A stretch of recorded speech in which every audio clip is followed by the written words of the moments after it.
21 juillet 1798, plateau de Gizeh. En pleine conquête de l'Égypte, les forces françaises rencontrent l'armée mamelouk qui sont les maîtres du pays. Après 20 jours de marche depuis Alexandrie, les troupes françaises arrivent aux abords du Caire, et non loin des grandes pyramides de Gizeh. C'est dans ce contexte que Napoléon aurait prononcé cette fameuse phrase « Soldats, songez que du haut de ces pyramides, 40 siècles vous contemplent ».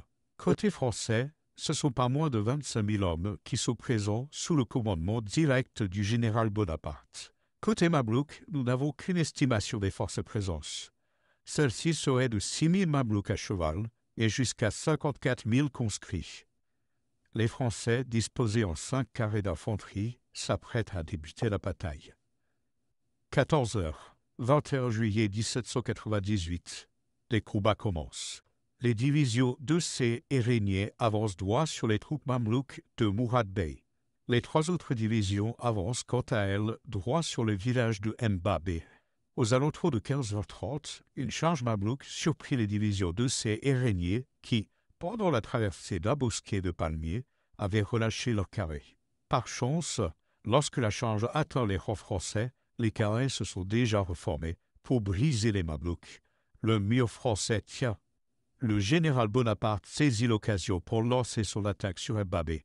Mourad Bey répond à cette attaque en lançant ses cavaliers qui sont vite mis en déroute.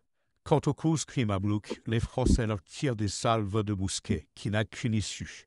La fuite de ceux-ci dans le fleuve, 1000 noyés sont déplorés.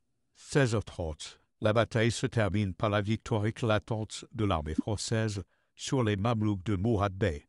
En conclusion, 26 tués pour 260 blessés côté français, contre 10 000 tués côté Mamelouk.